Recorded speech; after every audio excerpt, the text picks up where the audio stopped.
What would you do if I sang out of tune? Would you stand up and walk out on me?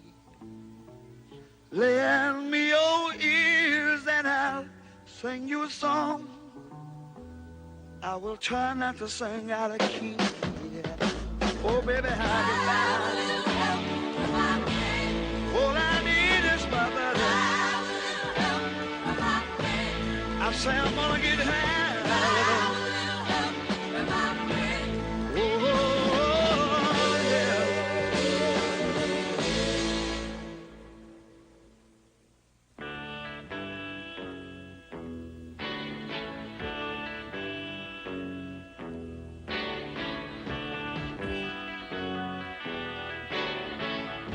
Em 1968, eu tinha 12 anos. Aconteceu muita coisa naquele ano. Danny McLean ganhou 31 jogos. Assistia-se Mud Squad. E eu terminei o curso primário no Hillcrest. E ingressei no curso ginasial. Mas nós vamos chegar lá.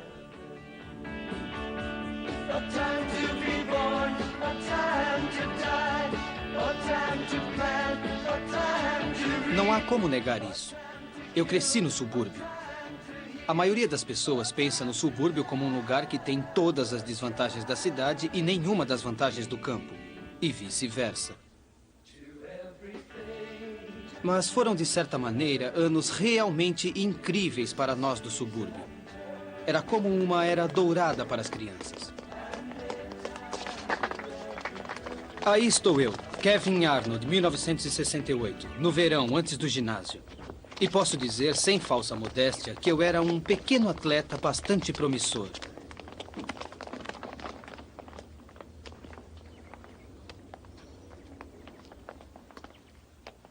Foi um passe difícil.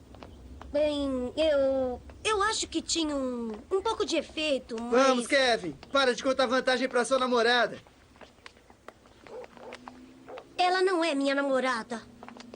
Era verdade. Winnie Cooper não era minha namorada.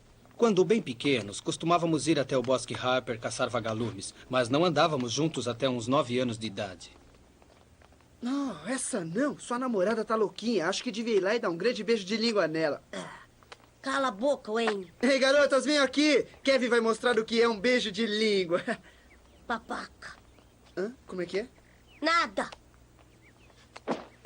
Era assim que a maioria das minhas conversas com meu irmão Wayne terminava. Aparentemente, ele lamentava profundamente o fato de eu ter nascido e queria que eu sentisse a mesma coisa. Ei, Wayne, deixe ele em paz.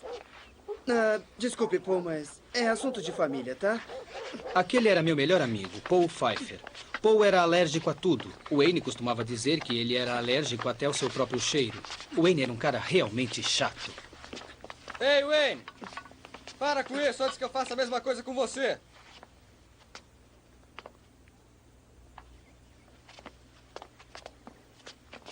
O irmão de Winnie, Brian Cooper, tinha 19 anos e para nós era o máximo do cara legal. Ele tinha esse incrível El Camino 59. Não funcionava, é claro, mas ele estava sempre lá fora mexendo nele. Suado, cheio de graxa nas mãos. Que sujeito! Naquele mês de junho, foi convocado e partiu para o Vietnã. Mas o seu carro continuava na frente, com as rodas sobre blocos, como que lembrando quem realmente mandava na nossa rua.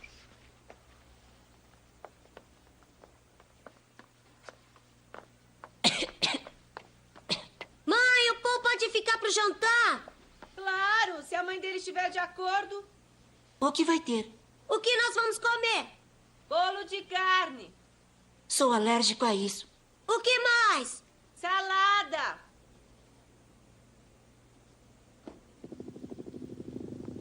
Novos e mais duros combates no delta do rio Mekong hoje. Tropas dos fuzileiros navais e Quando o papai volta pra casa? A qualquer momento. Ele pode estar tenso por causa do trânsito e do trabalho, portanto, não vamos deixá-lo maluco. Ele tá sempre tenso. É verdade. Ele está sempre tenso, mas ainda não está louco, de forma que vamos tentar manter esse equilíbrio, tá? Oi, querido. Como estava o trânsito? Trânsito é trânsito. Papai era adepto de uma linguagem espartana. Karen, você disse que ia chegar cedo em casa e me ajudar com o jantar. Paz, mãe, tá legal? Paz é ótimo. Mas você disse que ia me ajudar com o jantar. Você tem um karma terrível na sua vida, mãe. Se eu fosse você, eu tomaria cuidado. Obrigada. Vou ficar atenta. Enquanto isso, quando seu pai aparecer, trate de não deixá-lo louco.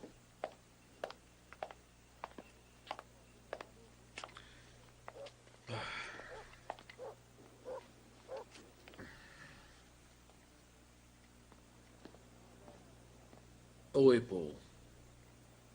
Papai sempre dizia oi para nossos amigos, mas era como se houvesse o seguinte acordo com a família. Ele trabalhava muito para nós, nos sustentava e, claro, que não queria, além de tudo, ter que conversar conosco. Minha tática era não fazer nenhum barulho até que ele tivesse terminado aquela primeira dose de vodka com tônica e esperar que ninguém mais também fizesse nada que pudesse aborrecê-lo antes disso. Eu vou comprar pílulas. Achei que deviam saber. Diga que não ouviu o que acabei de ouvir!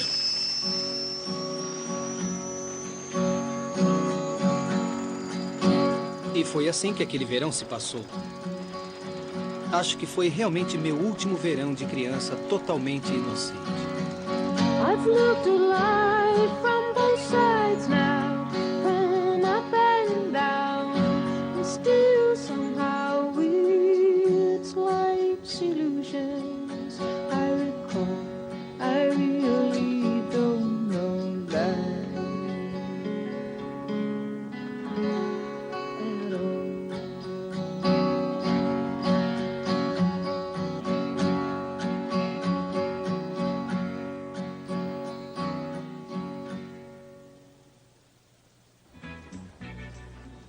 Essa foi a última noite do verão. Minha nossa. Vê se não fica babando em cima, tá? Se a Karen descobre, ela me mata. Paul e eu decidimos que a melhor maneira de nos prepararmos para as meninas do ginásio era vê-las nuas.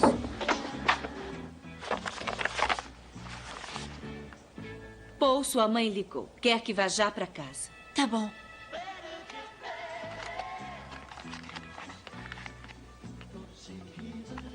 Eu te vejo no ponto de ônibus. Tá. Na noite passada eu sonhei que, quando eu fui à escola, estava sem roupa. Se estiver nu quando chegar no ponto de ônibus, eu te aviso. Obrigada. Já sabe o que vai vestir? Paul, eu não tenho a menor ideia. Na verdade, eu estivera planejando meu guarda-roupa há 6 semanas.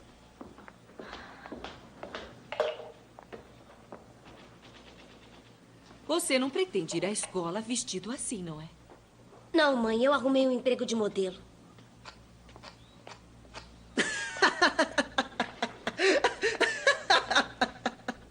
Não se preocupe, você está muito bem. Deixa eu ver seu horário de aulas de novo. Não. Ele tinha que se controlar. Ali era o ponto de ônibus do ginásio e, se queríamos ser respeitados pelos meninos mais velhos, teríamos que ser maduros. Parecia que tínhamos uma certa desvantagem quanto à altura, mas fizemos o possível para nos adaptarmos. Ei, quem é? Que golpe de sorte incrível! Uma garota nova. Uma pobre desamparada ainda mais perdida do que nós, usando meias de malha rendada e botas de cano alto. Oi, Kevin. Oi, Paul. Winnie Cooper. Gwendolyn. Não quero mais ser chamada de Winnie. Meu nome verdadeiro é Gwendolyn. Bem, não havia mais dúvida. Estávamos entrando em território desconhecido. Até o que antes era familiar parecia coberto pelas vestes do demônio.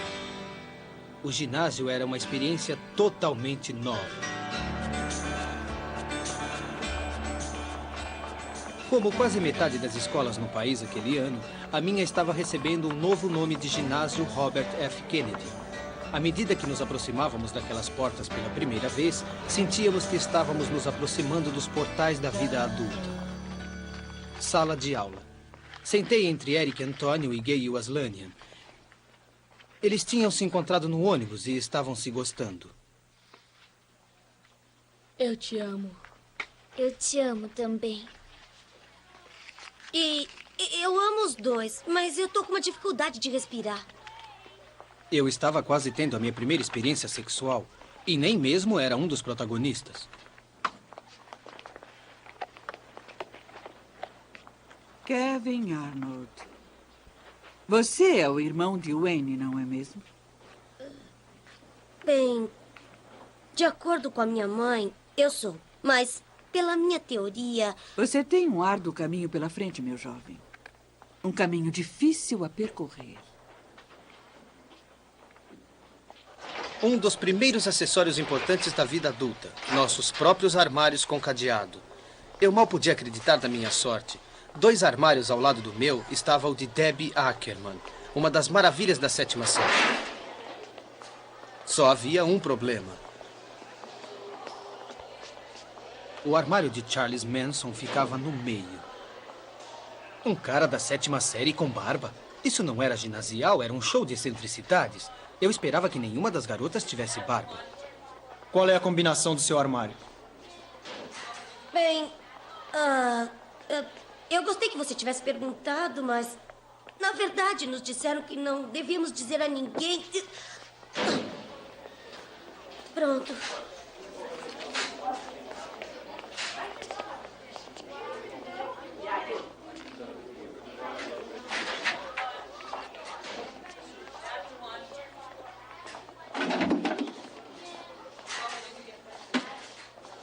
Se alguém descobrir isso, vou saber quem contou. Quem? Era meu último cartucho. Pensei que talvez pudesse enganá-lo. Você, claro. Certo. Por uma dessas artimanhas do horário, minha primeira aula era de ginástica. Isso significava que eu tinha que acordar de manhã, tomar banho, me vestir, ir para a escola, tirar a roupa, correr, tomar outro banho e me vestir. Tudo em 45 minutos. Bem, pessoal, muitos de vocês pensam que esta é uma aula de ginástica, não é? Fui tomado por um pânico repentino.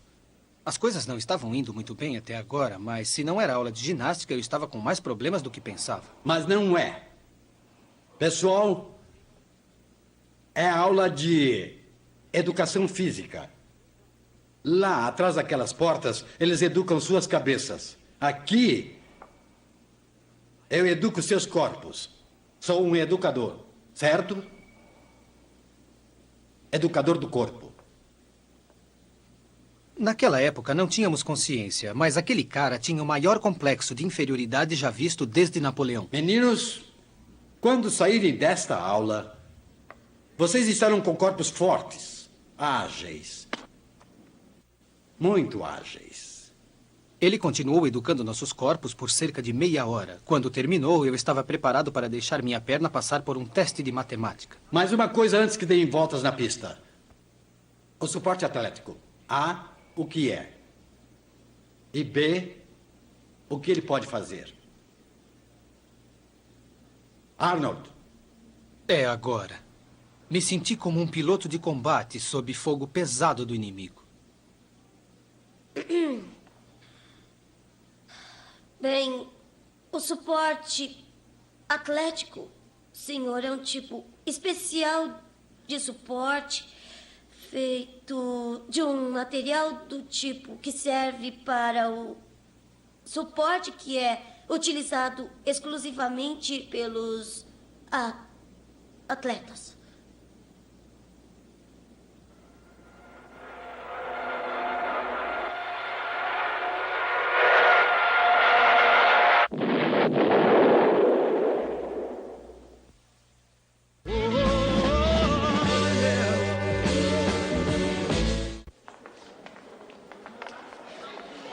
Almoço. Finalmente uma coisa que eu imaginava que nem mesmo eu podia estragar. Aonde você quer sentar? Em qualquer lugar. Vamos sentar aqui. O refeitório de um ginásio é como um microcosmo. A meta é se proteger, e segurança se obtém andando em grupos. Tem o dos garotos legais, dos inteligentes dos rebeldes. E naquele tempo, é claro, o grupo dos hippies. De fato, no ginásio você se define menos por quem você é do que por quem está sentado ao seu lado. Uma coisa a se pensar. Finja que você está se divertindo.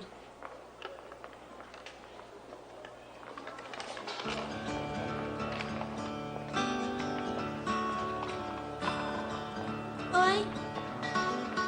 Posso sentar com vocês? Claro, Winnie. Estávamos caminhando. Nosso grupo estava se formando. E o Winnie, isto é, Gwendolyn, não era de se jogar fora. Quem sabe, talvez a gente até tivesse uma chance remota de ser a turma legal da 7ª série. Se conseguirmos passar despercebidos até reunir mais uns membros. Steve! Parece que o meu irmãozinho e sua namorada se encontraram. Ela não é minha namorada. Ele te acha tão bonita. Eu não acho ela bonita. Ele me disse que quer te dar um grande beijo molhado.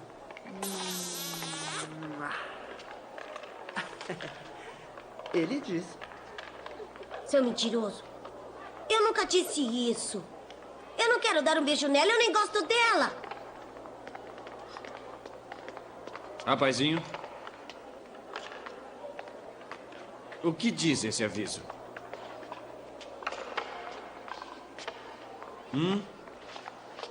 Se passar a maçã por aquela porta, estará pedindo para ser detido.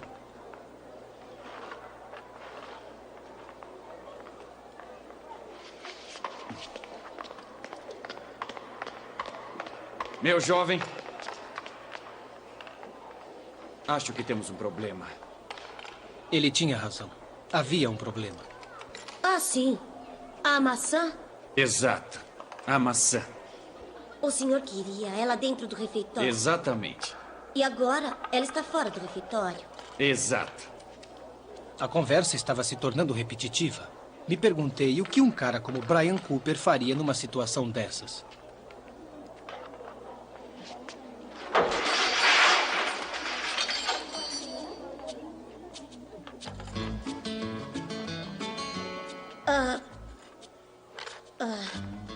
Se o senhor quiser,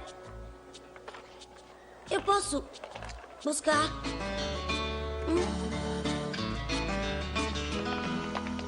Bom, Kevin, talvez devêssemos começar pedindo que você explique o que, em nome de Deus, fez você fazer o que fez. Eu queria dizer a eles que o Wayne me deixou sem jeito, que os outros estavam rindo, que o senhor de perna fez joguinho de autoridade comigo e que o Winnie assistiu tudo e ela estava usando meias rendadas cor-de-rosa e botas de cano alto. Não sei. Não sei.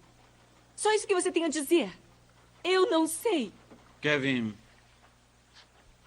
a pergunta é... O que você esperava conseguir atirando aquela maçã no refeitório? Não, babaca. A pergunta é... Por que você tem um cérebro do tamanho de uma ervilha? Kevin, o senhor de perna acabou de fazer uma pergunta. O que esperava conseguir atirando aquela maçã dentro do refeitório? A paz mundial. Kevin! Nada. Bem, Kevin, foi exatamente o que conseguiu. Nada. Agora eu vou deixar você ir sem castigo. Mas quero que saiba que vou ficar de olho em você. Está me entendendo? Kevin, você entendeu? Sim. Gostaria de levá-lo para casa agora.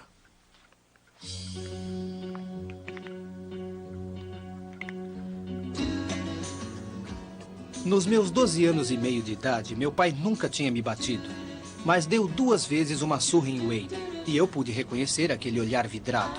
Além do mais, talvez eu merecesse. Não há realmente uma boa desculpa para se atirar frutas pelo refeitório. Ele provavelmente imaginou que se estipulasse as regras naquele momento, me manteria na linha. E provavelmente estava certo. De qualquer forma, eu podia aguentar a dor. decidi que fecharia meus olhos e imaginaria que era Wayne. Vamos, pra dentro. E foi quando aquilo aconteceu. Acho que estávamos na metade do caminho em direção à porta de entrada.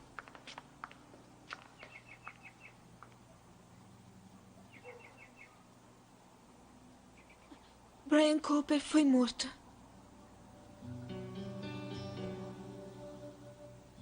Oh, meu Deus. Quando vocês souberam?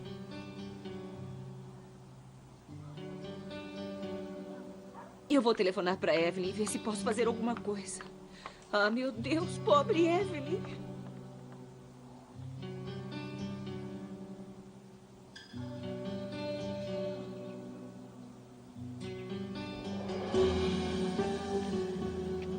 Naquela noite, decidi sair para dar um passeio. Os dias ainda eram longos e as crianças podiam passear ao anoitecer sem medo de acabar dentro de um saco de lixo.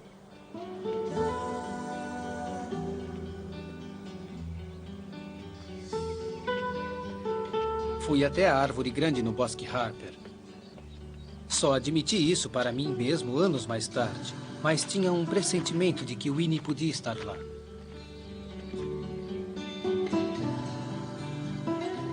Estava com os braços apertados em volta dela, balançando devagar para trás e para frente.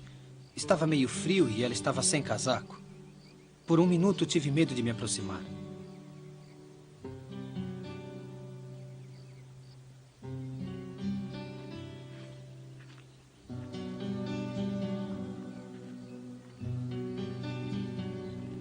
Eu não sabia o que dizer. Tinha uma sensação muito estranha. Não conseguia acreditar que Brian estivesse morto. Sinto muito. Pelo Brian. E sinto pelo que eu disse hoje. Não era verdade. Eu sei.